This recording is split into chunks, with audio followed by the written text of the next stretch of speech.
Un gran saludo a todos ustedes.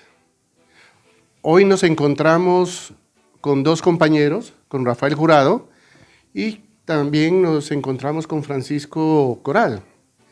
Y Rafael va a tocar un tema muy interesante que es la realidad social del departamento de Nariño y rural, ¿no? Social y rural del departamento de Nariño.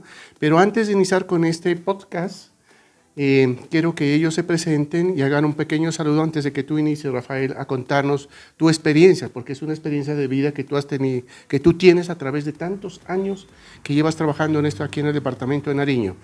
Un saludo para todos nuestros amigos que nos están escuchando allá en el otro lado. Sí, qué gusto tener esta posibilidad, este espacio que lo hemos venido trabajando ya hace ratico con Francisco y con Rafael. Y a todos los compañeros y compañeras, es una alegría estar con ustedes y compartir la experiencia. Sé que a partir del encuentro que vivimos tan bonito en junio, pues quedaron muchas inquietudes, ¿no? De conocer las experiencias y trabajos de cada uno de nosotros. Y en este tema me han elegido aquí para hablar de mi trabajo, que es en uno de los espacios y comunidades más importantes de nuestro departamento, como es la ruralidad de Nariño y de la diócesis de Pasto. Un gusto estar con ustedes, compañeros y compañeras. Buenas tardes, compañeros. Espero que se encuentren bien. Ahora tenemos la compañía de aquí, nuestro compañero Rafael Jurado, y también monitoreando todo nuestro compañero Rafael, que tiene la experiencia ya en estos asuntos de videos, para que nuestro amigo Rafael Jurado nos comente todas sus inquietudes que ha tenido, sus experiencias vividas en este campo nariñense que tanto recorre él, casi a diario se la pasa con las comunidades campesinas. Espero que esta experiencia que él nos va a contar, espero que esto les guste, las experiencias que nos va a contar. Bueno, Rafael, entonces, primero que todo, quisiera que nos cuentes cuánto tiempo tú llevas trabajando en este campo, dónde trabajas y qué sectores del departamento de Nariño estás recorriendo y cuáles son tus actividades, lo que decía Francisco, tus actividades cotidianas que tú tienes que realizar con estas comunidades. ¿Qué problemática encuentras tú en estas comunidades y qué soluciones a través de lo que tú estás haciendo estás llevando a estas comunidades? Eso más o menos es lo que quisiera que nos cuentes, Rafael. Sí, yo inicié el trabajo con la diócesis de Pasto aproximadamente en 1984. O sea, ¿ya cuántos años? Ya casi 38 años. 38 años, sí. 38 años. Y son de esas casualidades que a cada uno de nosotros se nos ha presentado en la vida. ¿Sí? Yo después de salir del colegio, por la necesidad de trabajo y velar por mis hermanos, habíamos perdido a nuestros padres después de nuestros grados. Entonces tenía 4 hermanos, ¿no?, que tenía que sacar adelante. Entonces me tocó trabajar y estudiar. Estudiaba en la noche, estudié contabilidad en el SENA, toda la parte pues contable, administrativa, para ganarme la vida durante el día y en la noche pues estudiar.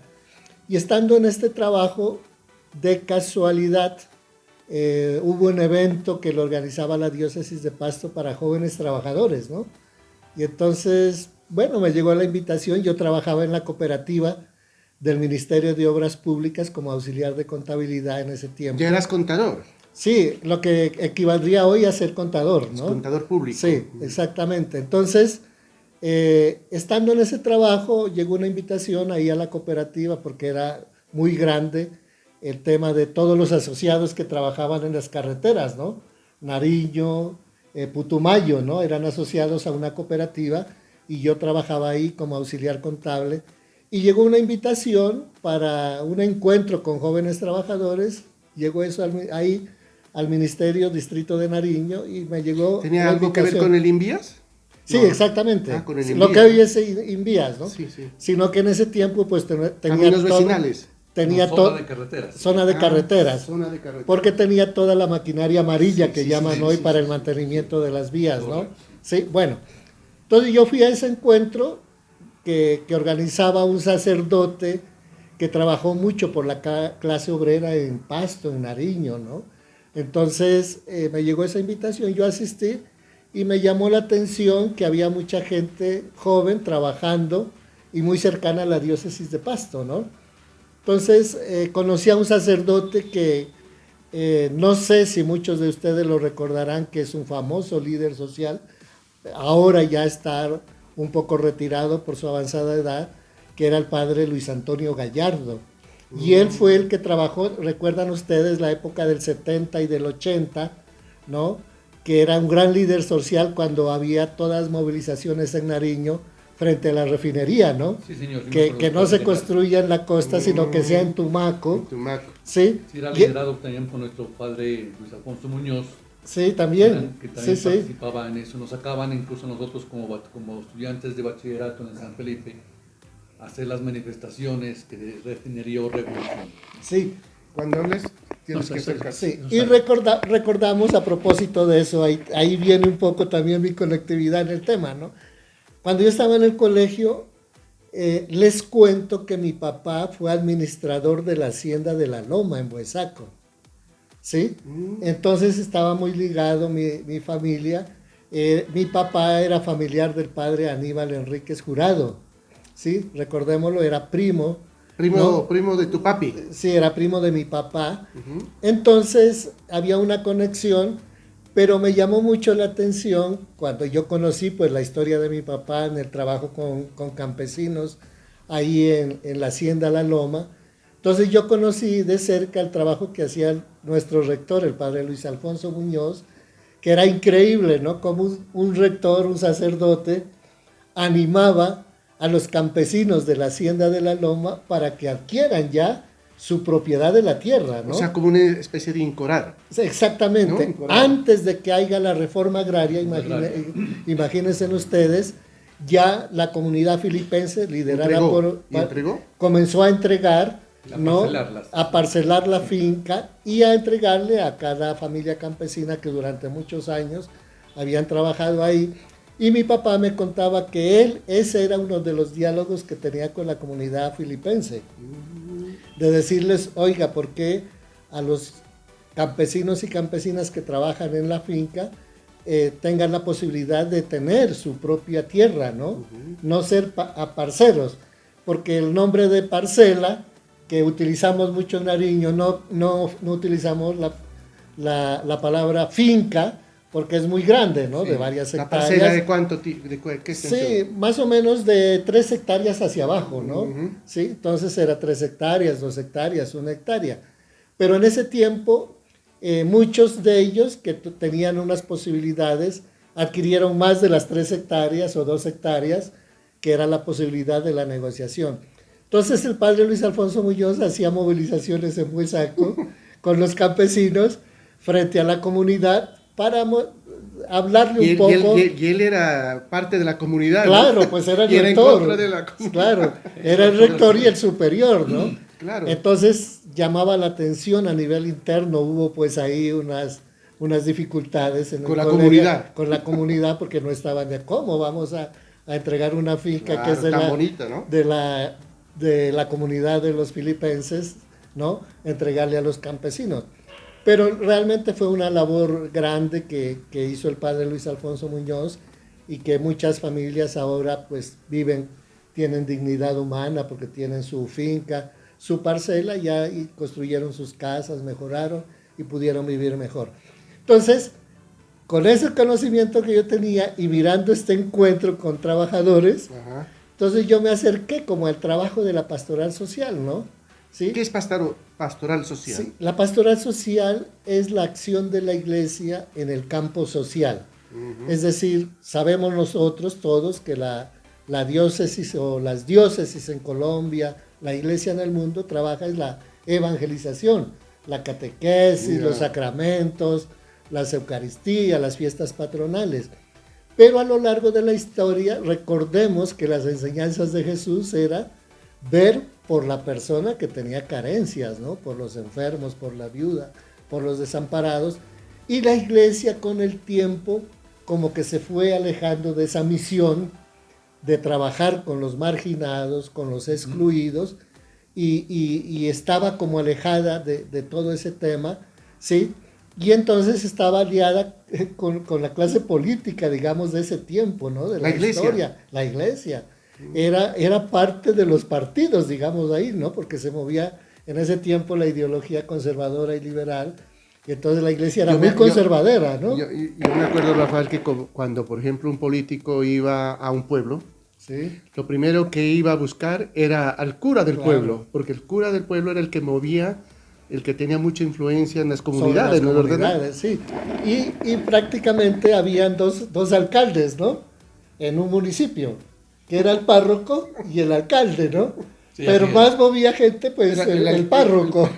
Claro ¿Sí? está, porque el párroco tenía a su favor el púlpito. Claro, Que exactamente. era una gran aglomeración de gente en la iglesia. ¿Y qué era el púlpito? El púlpito es donde se sentaba, donde subía el sacerdote para hablar a la comunidad. Que eso ya no se suben, ¿no? Ya no No, se suben, están- pero todavía existen, existen, incluso ahora son muy unas, bonitos. son unas joyas arquitectónicas Sí. que tienen dentro de las iglesias.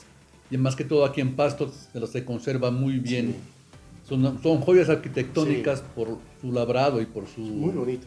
su labrado más que todo en madera tallada. Sí. Entonces había esa cercanía, pues, de la iglesia, especialmente al Partido Conservador. Recordemos que ideológicamente el Partido Conservador en Colombia ha estado muy unido a la ruralidad, a la vida campesina. En cambio, el liberalismo era más empresarial, ¿no? El neoliberalismo, Sí. que podemos hablar ahora también, sí, entonces era más contrario a la iglesia, ¿no? Es decir, había unas divergencias. Sí. Y por eso el choque del conservatismo y el liberalismo. Claro, pronto, ¿no? sí, claro.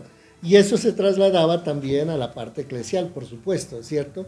Bueno, estando en eso, entonces yo conocí el tema y conocí a este sacerdote, Luis Antonio Gallardo, me llamó la atención y él estuvo en este encuentro que yo les comentaba, ¿no? Y el tema es que él invitó a un proceso de formación de líderes obreros católicos, era la cosa, ¿no? Una escuela.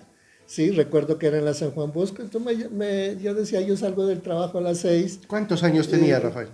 Yo tenía en ese tiempo 18 años, 19 años, ¿no? 18, 19 Sí. años. Entonces me llamó la atención, era un centro de capacitación popular, y entonces yo salía del trabajo y iba por las noches de 6 a 9 de la noche, y era interesante porque eran profesores de la Universidad de Nariño, ¿no? Que dictaban sociología, trabajo social, etcétera, etcétera, ¿no? Entonces me llamó la atención esa vaina del trabajo de la iglesia en lo social, ¿sí?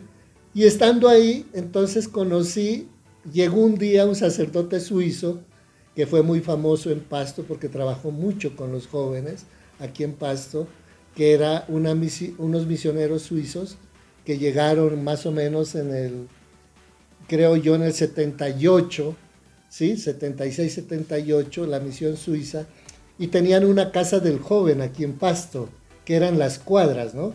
Y ahí yo llegué también ahí había un grupo de personas que ahora son dirigentes, por ejemplo, no sé si ustedes conocen a Arturo Bando, que fue profesor de la Universidad Mariana, ahora es profesor de la ESA, Guillermo Torres, que fue director de la Fundación Grupo Social, una obra de los jesuitas también, que trabaja en el campo social. Entonces hicimos un combo de jóvenes del trabajo social y nos fuimos agrupando y tal, hasta que llegué yo a la pastoral social. Es decir, por la trayectoria, por el trabajo que yo hacía, un sacerdote jesuita que fue un día a una reunión, como que me echó el lente y me dijo, hola, Este es el líder. tú te veo capacidades de liderazgo y tal. Dice, ¿te gustaría trabajar en la pastoral social? Me acaba de nombrar el obispo.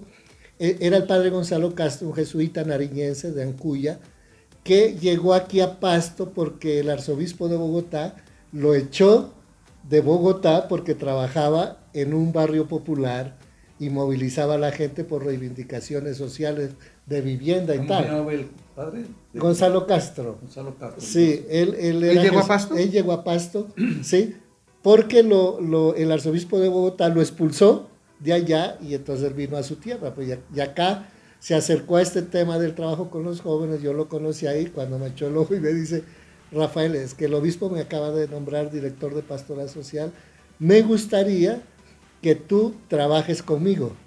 ¿Sí? Hasta el momento no te pagaba nadie ahí. No, era un trabajo voluntario. Era un trabajo voluntario. Era un trabajo claro. voluntario y por liderazgo, ¿no? Es decir, yo vengo del campo, ¿sí?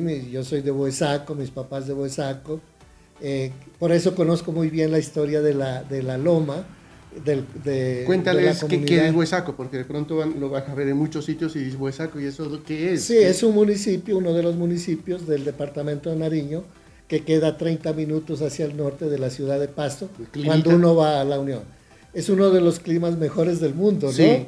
Sí, claro, porque es tu región. Sí, claro, No, pero es sí, mi región. No, sí, la verdad es un clima seco, ¿no? Es un clima seco, Sí. interesante, Sí. que para las personas que sufren de artritis, de artrosis, ese tema. Y los que ya están en una edad avanzada se van para allá, ¿no? Es un Va a tocar ir, ¿no? Sí, le decimos que es la sucursal del cielo también, que no es solo Cali, sino Huesaco también, Sí, ¿no? sí. Entonces yo viví esa realidad Ya. del campo también allá y me interesó porque estando en este tema de la pastoral social, el padre Gonzalo nos dice, en la ciudad tienen las mejores posibilidades la gente de los barrios de acceder a una ayuda, ¿no? Porque estaba pues en ese tiempo, imaginémonos, todo el estado centralizado en las capitales, en lo rural no, ¿sí? Entonces él decía, vámonos a trabajar al campo, dijo el padre, llevemos la pastoral social hacia el campo y bueno, y comenzamos a hacer el trabajo, ¿no? En el campo. Yo me conozco toda la diócesis de Pasto, son 80 parroquias hoy en día.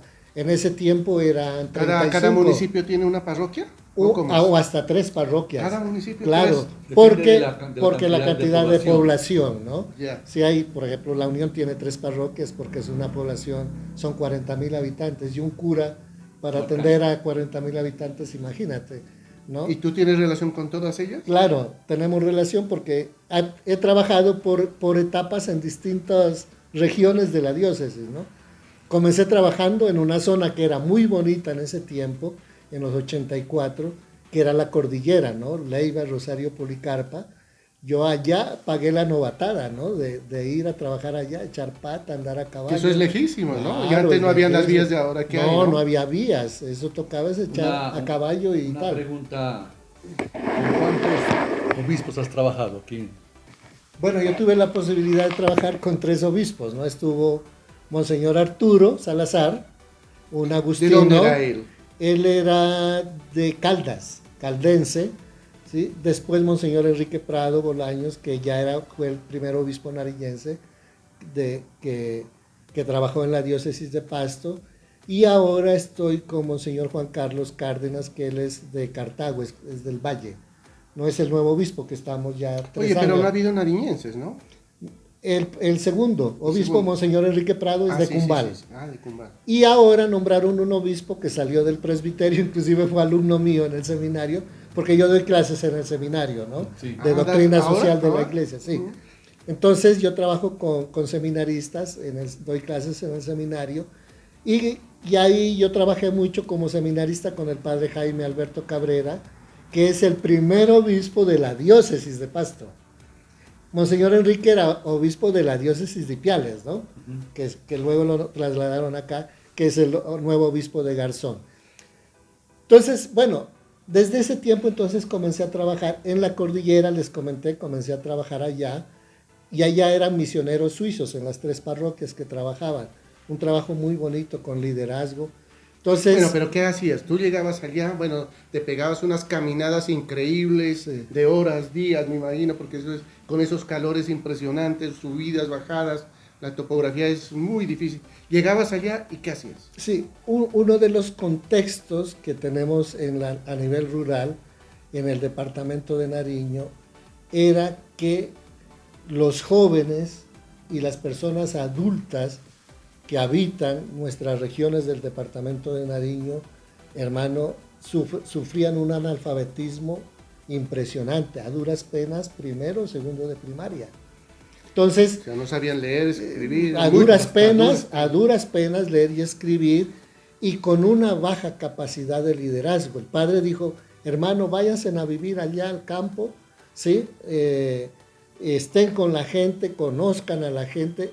En ese tiempo, ese proceso le llamábamos de inserción, ¿no? En las comunidades, ¿sí? Entonces, uno ir a convivir allá. Para mí se me facilitaba mucho porque yo vengo del mundo rural, entonces Claro. la conectividad Claro. con la gente era impresionante. Yo me les metía a la cocina, ¿sí? Charlábamos, uy, eso nos cogía las charlas 10, 11 de la noche, Increíble, era muy ¿no? bonito. Y las historias de ellos que de tienen que contar, impresionantes. impresionante, ¿no? Pero una de las grandes debilidades que tenía el sector campesino era la baja capacidad de liderazgo, ¿sí? Es decir, Y no había una conexión entre ellos y, digamos, las instituciones. no, porque había, ¿no? imagínate, institucionalidad no había, No había, que, ¿no? que haga presencia a nivel rural, era muy débil, ¿no? Perdóname, es bueno que expliquemos en dónde queda esa parte que trabajabas. Policarpa me decías, Sí, que otra parte, en este momento esas zonas son zonas que están bien marginadas y son de difícil manejo por Sí. su condición Bueno, de seguridad. una cosa que debemos explicar que en Nariño hay 3 diócesis, ¿no? Está la diócesis de Tumaco, está la diócesis de Ipiales y está la diócesis de Pasto. Tumaco, pues, es toda la parte de la costa pacífica, ¿cierto? Y Ipiales es la zona andina, digamos, ¿no? Que hace la conexión entre la costa y la zona andina. Y luego está la diócesis de Pasto, ¿sí? Imagínense ustedes que históricamente, en 1800, ¿sí? Cuando se formó la iglesia, era increíble, se necesitamos muchas horas para contar el tema, ¿no? Pero brevemente. Imagínense que el proceso de evangelización llegó con los conquistadores por el Perú. Entonces, la diócesis ¿No de llegó Pasto por el norte? no llegó por el norte, llegó por el sur. Porque uno lee y estudia que llegaron por el norte. Sí, pero las primeras entradas fue Por el sur. por el sur, ¿no es cierto? Y había la otra entrada por la costa, pero no, ellos no penetraron tanto como los del sur, que iban subiendo en busca del dorado.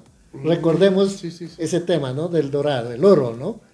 Entonces, esta primera evangelización, digamos, y para recordar que la primera iglesia en el sur de Colombia fue lo que hoy es San Juan, era la catedral primera de Pasto, ¿no?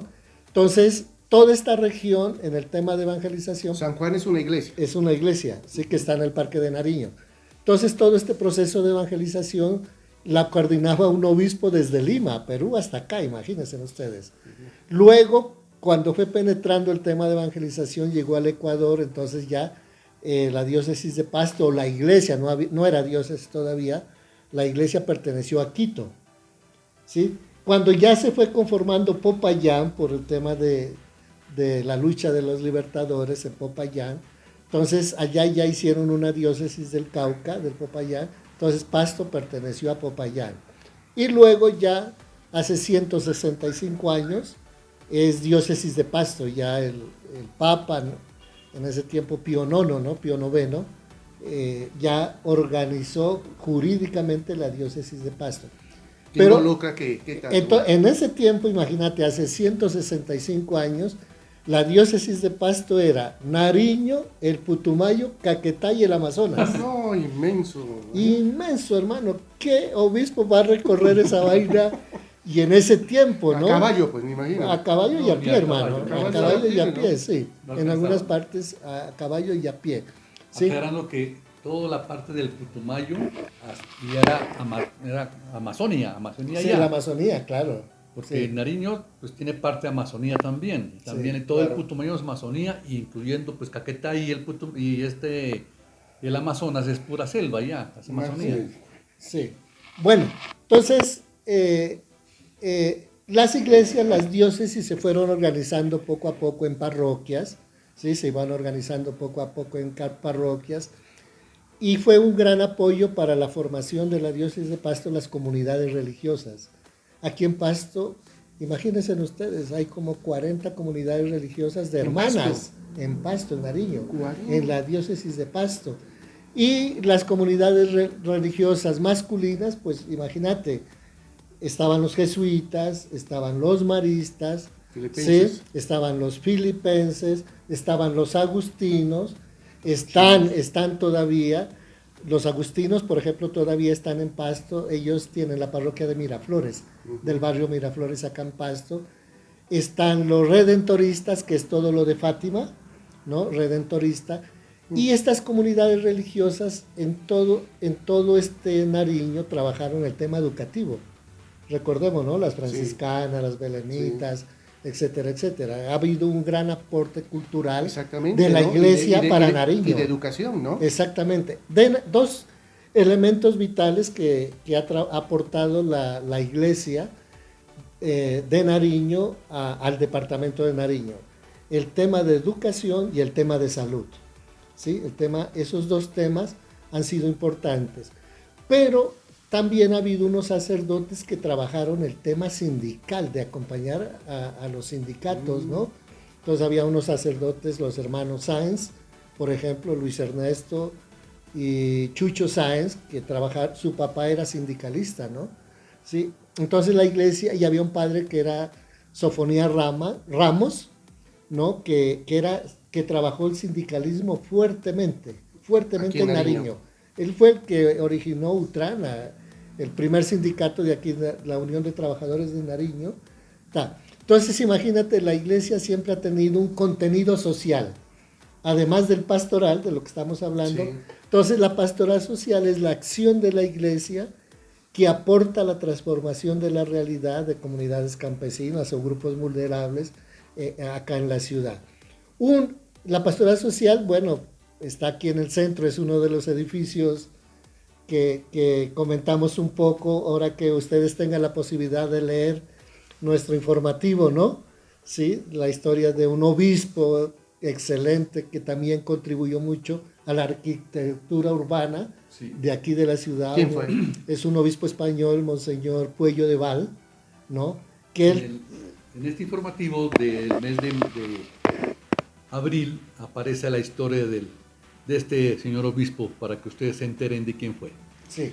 A ver, para las personas de pronto que no saben qué es el informativo, y eso qué es, ¿no? El informativo, nosotros nos reunimos unos compañeros y estamos sacando cada mes, ¿no, Francisco? Cada mes estamos sacando un informativo en donde se tocan muchos aspectos de Nariño, donde está la parte cultural, la parte religiosa, ¿qué más?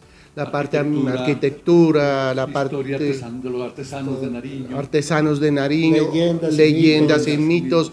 Es muy interesante. Yo creo que muy pronto no solamente lo vamos a hacer para aquí, para nuestro grupo, sino también para el departamento de Nariño y, ¿por qué no?, para todas las personas que les interesen en el mundo, porque hay muchos pastuzos, hay muchos colombianos que ya están fuera del país y ellos están pendientes de todas las noticias que hayan acá en Nariño y en Colombia. Sí.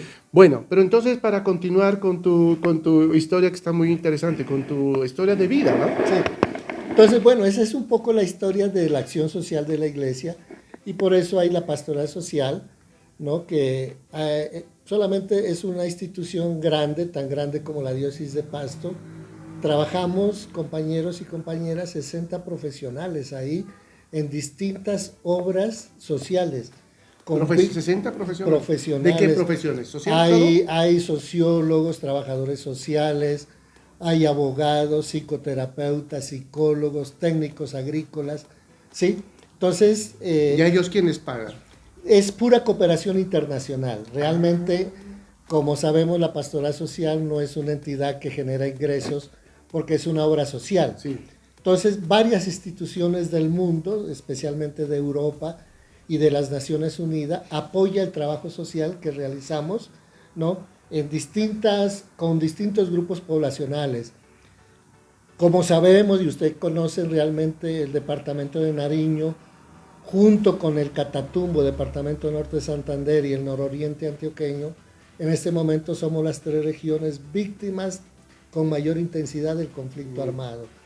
Y ese conflicto armado genera desplazamientos, víctimas de minas, ¿sí? Desapariciones, etcétera, etcétera.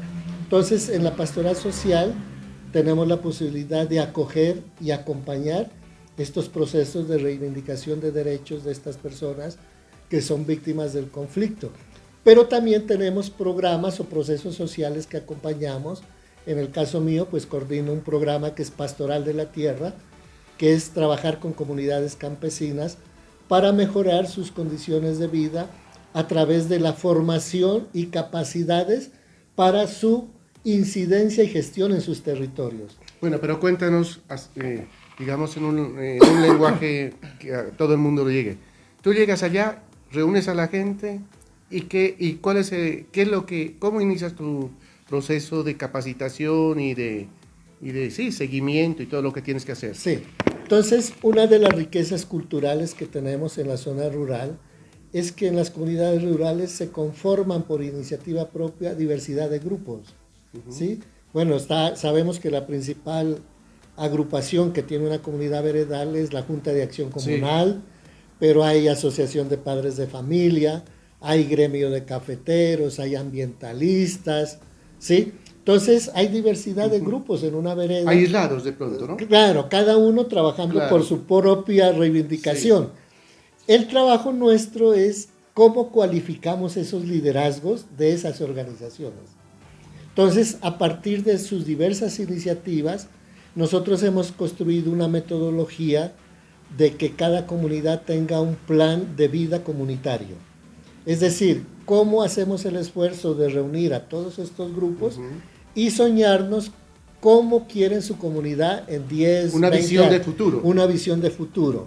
Entonces, miramos qué iniciativas tienen en las dimensiones del desarrollo social, política, económica, cultural y ambiental. Y esas iniciativas, cuando las vislumbramos en asambleas comunitarias, eso es una fiesta bien bonita, porque reunimos, hacemos una olla comunitaria. ¿Qué es una olla comunitaria? Una olla comunitaria, bueno, es tener una olla grande para hacer un sancocho para 100, 200 personas. Imagínate. Y para eso se ponen las tulpas. Sí. A las tulpas. Exacto, la tulpa, la leña. Las piedras. Sobre la tulpa se pone la olla. Y la gente, cada una de su... Lleva sus cosas. Lleva sus cosas de su finca, el plátano, la yuca, las frutas, la panela, la gallinita, o a veces matan marranito, entonces el chicharrón y toda esa cosa. Es una fiesta colectiva de articulación social y nosotros aprovechamos para ahí hacer una escuela de liderazgo, ¿sí? Entonces, en la escuela de liderazgo trabajamos el fortalecimiento de que los líderes tengan las capacidades humanas para ejercer su liderazgo y hacer gestión ante el Estado local y la presencia de instituciones que hay en los territorios, ¿no? Sí, está el SENA, está Corpo Nariño. Invitan al SENA. Claro, exactamente. Se los invita para que escuchen y vean cuáles son las necesidades que tiene cada comunidad campesina y a partir de ahí miramos. Si quieren mejorar la parte productiva, entonces al SENA que tienen el trabajo de cualificar el tema productivo y ambiental, ¿no? Ambiental, ¿sí? Corpo Nariño. Sí, Corpo Nariño, sí.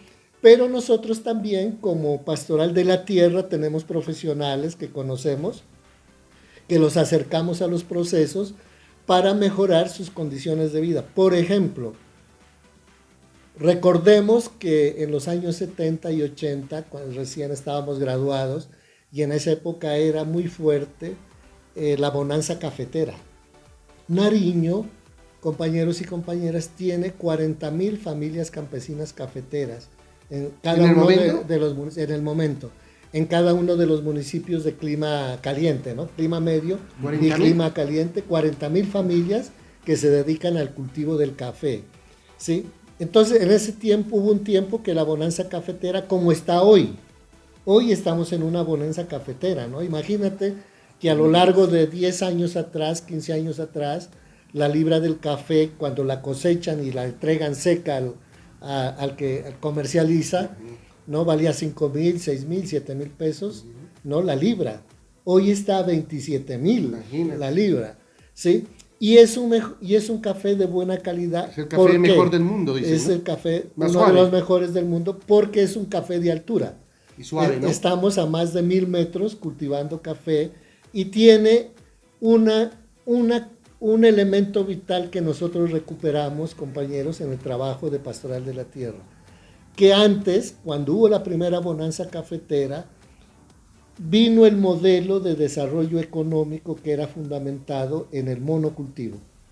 ¿Sí? Entonces, hoy en día prima un modelo que le decían en ese tiempo, cuando teníamos todas las posibilidades de tener todo para la olla diariamente. Es decir, cuando uno conversa con un campesino de ese tiempo, dice, yo les preguntaba, ¿y ustedes cuando salen al pueblo los domingos a hacer el mercado, qué compran? Lo único que no hemos podido fabricar, ¿qué les decía? La sal. Lo demás lo teníamos allá, las gallinas, la panela, el plátano, la yuca, ¿no? Los frutales. Pero al llegar el tema de la bonanza cafetera, rozaron de tajo la soberanía café y autonomía alimentaria y dejaron el café. Y entonces los técnicos de ese tiempo, el modelo, les decía, no se jodan cultivando frijol, cultivando maíz, cultivando yuca. Lo que da es el café. Sí, solo dedíquense al café y con el café compran todo lo que ustedes antes se jodían trabajando esa vaina, así les decían. Pero cayó el tema porque poco a poco el tema del café fue invadiendo a otros países. Entonces, por ejemplo, Brasil, la India, ¿no? La India, hoy en día, increíble, hermano. Vietnam es uno de los mejores cafés del mundo. La China va a incursionar en el tema, inclusive hoy en día hay técnicos cafeteros que saben del cultivo del café en la China, ¿sí? Haciendo asesoría técnica. Me imagino que muchos nariñenses han ido allá a enseñarles a los chinos cómo es y después nos quitan el negocio de nosotros. Imagínate ustedes que hace años atrás los mejores catadores eran pastuzos, nariñenses. Ahora es una japonesa. La mejor catadora de café del mundo es una japonesa, increíble. Y antes eran nariñenses. Sí, y antes eran nariñenses. Entonces, el tema pasa que fuimos trabajando nuevamente. Oiga, ustedes tendrían un mejor café si hay diversificación. Es decir, misceláneas. Sí, exacto. Es decir, cómo el café, ¿no? El café tiene que tener unos aliados alrededor. Que no sea un monocultivo. Que no sea un monocultivo. Como el plátano.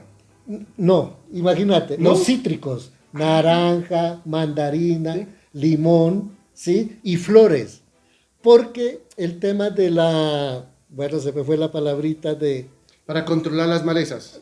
No, para que florezca la mata de café necesitamos las abejas. La polinización. La polinización. Entonces, si hay diversidad, el café es mucho mejor, tiene varios sabores. Imagínense ustedes que una finca, el tema del café, puede dar 100 sabores distintos. Una finca. En una sola finca. Parcela. En una sola parcela, si hay diversificación, puede dar un sabor de café con más de 100 sabores.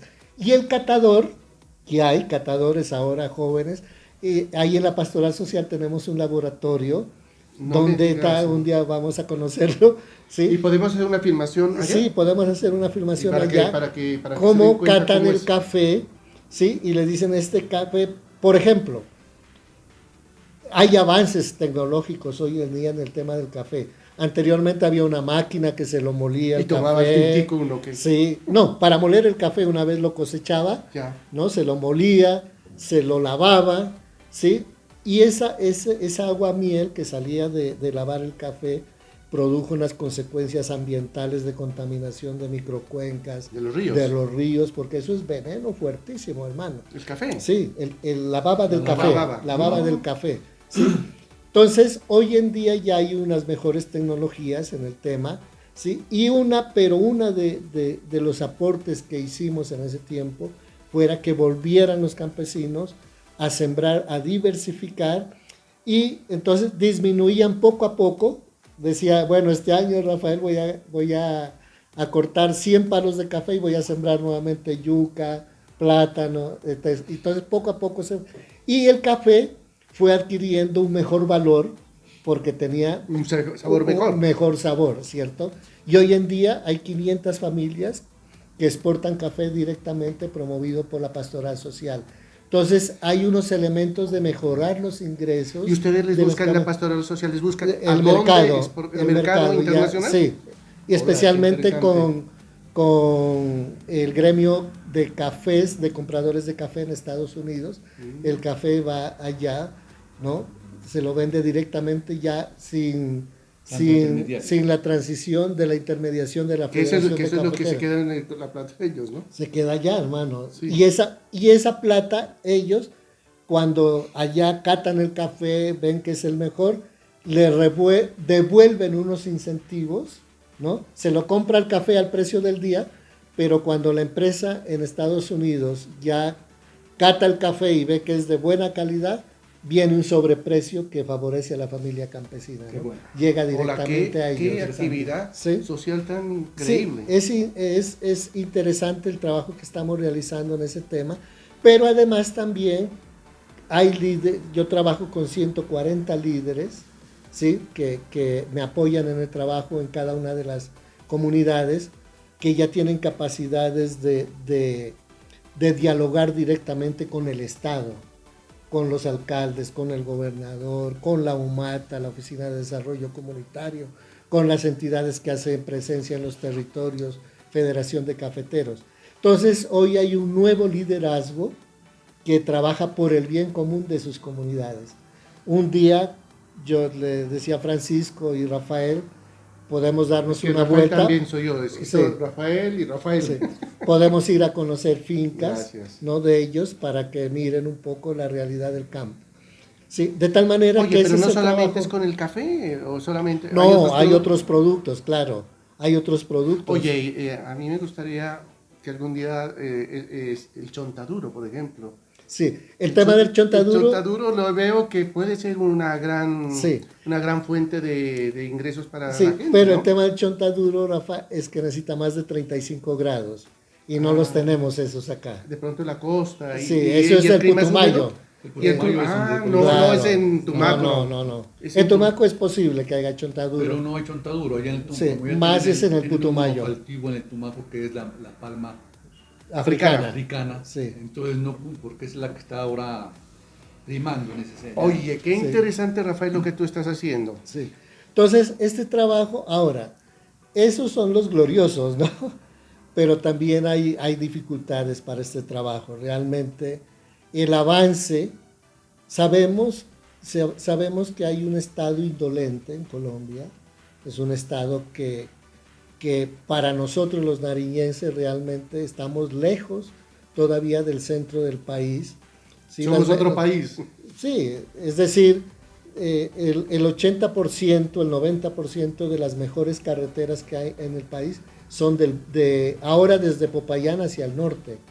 Nosotros no tenemos esas posibilidades para ser parte de los mercados nacionales e internacionales. Imagínate que el puerto de Tumaco pudiera ser mejor que el de Buenaventura, pero dada los relegados que estamos del poder central, todavía somos un estado centralista, hay muchas comunidades que se pudieran vivir en esas condiciones de dignidad humana, Que no pueden sacar sus productos. pero que no pueden sacar sus productos. No tenemos, como pastoral social, no tenemos toda la capacidad, digamos, para ayudar a toda la gente. Es para las familias más pobres que podemos ayudarlas, pero el Estado, acudimos al Estado local, departamental, para que apoyen esas Es muy iniciativas, pero muy difícil, muy complicado por la politiquería, por la corrupción y por las amenazas, ¿no? Entonces el tema de las amenazas cuando uno trabaja por reivindicar derechos sociales es muy complicado, ¿sí? Toca bandearse uno, yo tengo que estar comunicándome permanentemente con los compañeros que trabajan allá, campesinos, cómo está la situación, quién está allá, podemos reunirnos, no nos podemos reunir, etcétera, etcétera. Entonces, esa es una labor grande de la iglesia y así en diversos campos. Imagínate, ahí en la pastoral se atiende a las víctimas de minas. ¿Sí? Nariño es el segundo departamento que tiene más víctimas de minas que explotan, ¿no? Y que la mayoría perjudica a campesinos. Y cuestiones de salud, digamos. Claro. Al explotar una mina, la persona o las personas que van ahí con ellos caminando por los caminos veredales pierden sus extremidades inferiores, sus brazos y nadie los atiende. Entonces la pastoral social tiene un equipo que trabaja con ellos para reivindicar sus derechos, llevarlos al hospital, Las desplazados, tenemos una casa de paso de, que atiende a 200 familias permanentemente Y les dan desplazados. todo. Y les dan- Todo se les da la dormida Oh, en qué condiciones buena labor. dignas, alimentación, el tema de salud. Tratamos a través de los derechos de trabajo de abogados, de compañeros abogados y abogadas, de que los niños puedan ingresar a una escuela aquí en Pasto, que tengan un trabajo, asistencia en salud.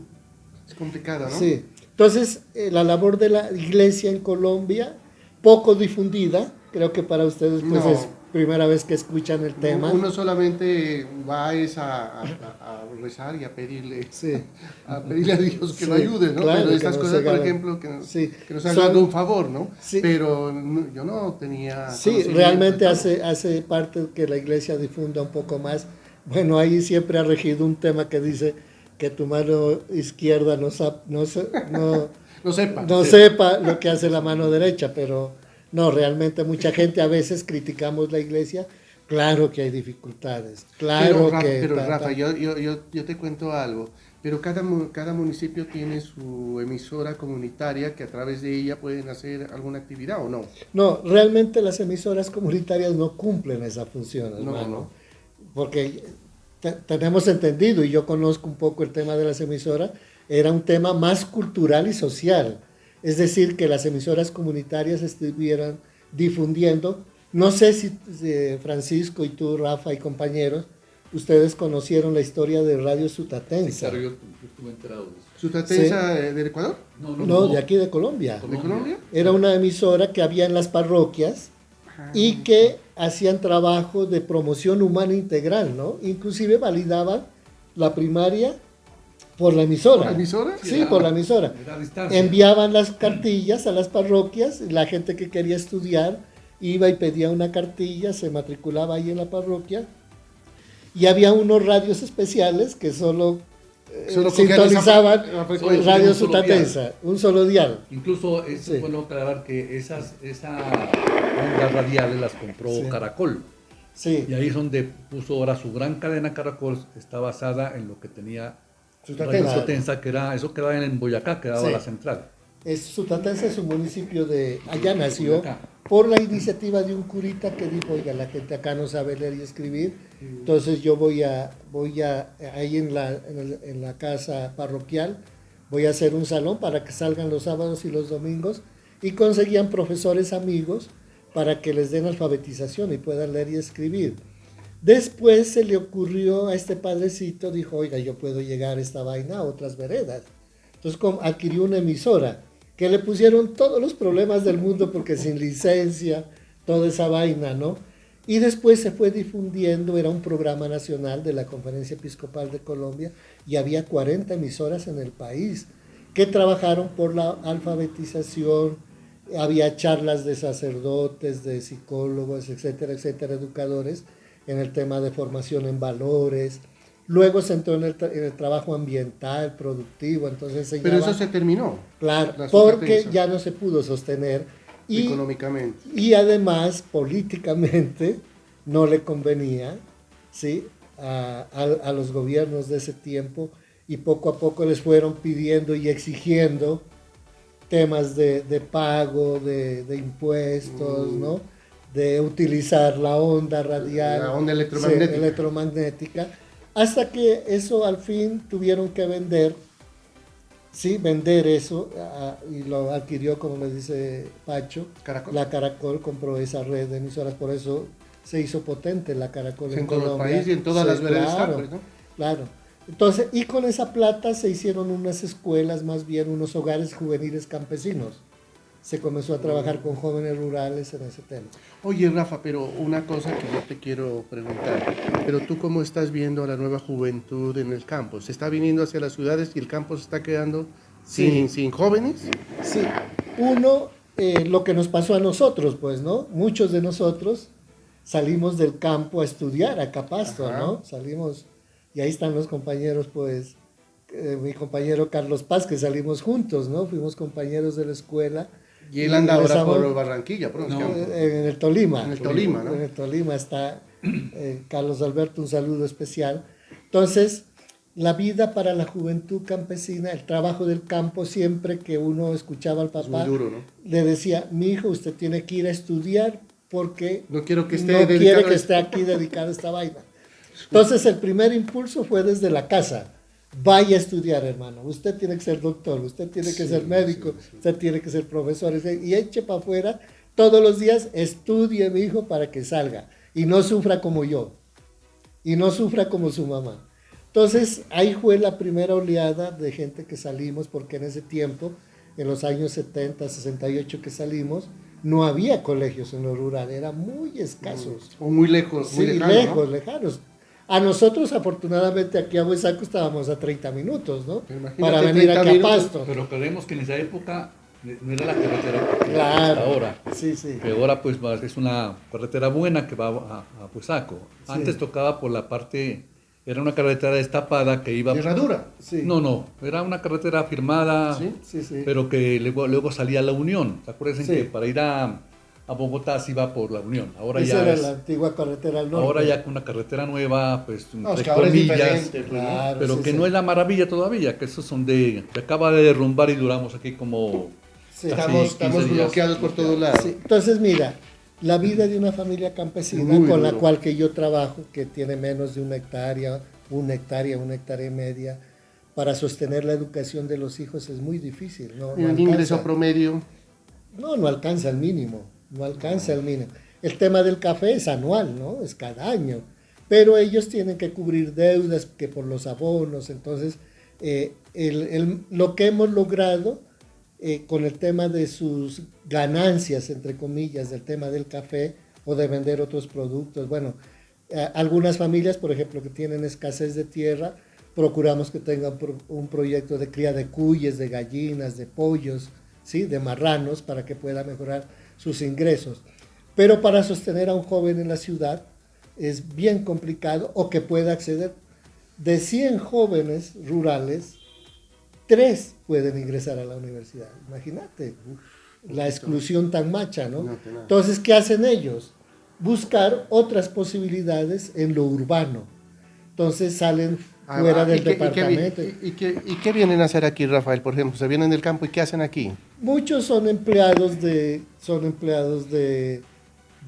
vigilantes, trabajan en el mercado, ¿sí? Son personas que hacen trabajos, digamos, en lo rural o en lo urbano. Construcción, por ejemplo, el tema de construcción, Ya no en el mototaxi. de oficiales de construcción, mototaxismo, etcétera, etcétera. Otros se van a Cali, emigran fuera del departamento. Entonces el campo se está quedando solo y ya está quedando con personas adultas de mayores de 50 años, ¿no? Que ya el tema Y ya no pueden trabajar ya tampoco. no pueden trabajar, ¿sí? Entonces, la vida de los jóvenes campesinos es cómo sostenemos los pocos que se quedan, porque se quedan algunos, pero son muy poquitos, ¿no? Y con ellos trabajar, apoyamos desde el proyecto que nos financia la Iglesia Alemana, procuramos apoyarles iniciativas para que ellos tengan un emprendimiento y puedan subsistir y vivir, ¿no? Porque ya tienen su familia, sus hijos, entonces, ¿cómo ayudamos a ellos, no? Es el tema, ¿sí? Entonces, esa es una labor que hacemos. Bueno, Rafa, yo pienso que ya tenemos que ir terminando. Ha sido muy interesante, pero yo quisiera... Yo pienso que, perdóname, Rafael, yo pienso que Rafael tiene mucho que contarnos, exactamente. Entonces yo creería que esta es la primera parte de una serie de conferencias que estaremos aquí difundiendo con los compañeros para que Rafael también se siga preparando para seguirnos dando Cátedra. Sí, porque esto ha sido para nosotros algo Sí. muy instructivo. Yo personalmente no tenía ni idea. Sí. Porque Rafael está trabajando la parte, digamos, norte del departamento. Yo también vengo de raíces campesinas, pero más que todo conozco la parte sur, o sea, la que queda pegada A la a frontera, la con, frontera con el Ecuador. Ecuador, que es una tierra fría. En cambio, aquí el compañero Rafael, Lisandro Rafael, él trabaja en la parte, digamos, caliente de Nariño, y no solo caliente por el clima, Sí, pero no por otros temas también sociales y de conflicto también que hay aquí en Nariño. Bueno, Rafael, muchísimas gracias a ti y lo que dice Francisco, ¿no? Que esta sea una primera charla, porque tú tienes muchas cosas que contarnos durante tantos años que llevas en esta labor. 38 años, ¿dijiste? Más o menos, sí. 38 años de experiencias, de anécdotas. Un día de estos nos vas a contar las anécdotas. La próxima puede ser las anécdotas que tú has tenido. Increíble. Porque cuando uno anda en el campo y conviviendo, tiene muchas anécdotas de toda clase. Entonces yo quiero que te despidas y des un mensaje final a todos nuestros amigos, no solamente a los amigos del colegio, sino esto lo va a ver muchísima gente. Entonces un mensaje a todos ellos, a todos nuestros amigos que están fuera del país, que ellos están, aunque ustedes no sepan, ellos están pendientes de todo lo que sucede aquí, de las noticias, de las cosas, y seguramente este video lo van a ver, ¿sí? Entonces yo quiero que te despidas, Rafael y Francisco, y te invitamos nuevamente a que sigamos charlando en muchas ocasiones sobre todas tus experiencias que has tenido. Y también Francisco también tiene muchas experiencias, él es arquitecto y tiene muchas experiencias, anécdotas, cosas. Y yo también tengo muchas anécdotas. Trabajé mucho tiempo con los volcanes y tengo muchas experiencias y muchas anécdotas con la gente, con los campesinos acerca de volcanes. O sea, que tenemos muchas cosas que hacer, ¿sí? Sí. Ya que Rafael habla sobre los volcanes, una de las grandes ventajas que tenemos aquí en Nariño es vivir, como decía, a las faldas de un volcán. Y ese volcán se ha encargado de darnos unos excelentes fertilizantes para el café, que ha sido la ceniza, que produce. Exactamente. Eso puede, por eso tenemos tan buen café aquí en Nariño, es por eso, porque todas las regiones cafeteras están también al pie del volcán. Sí.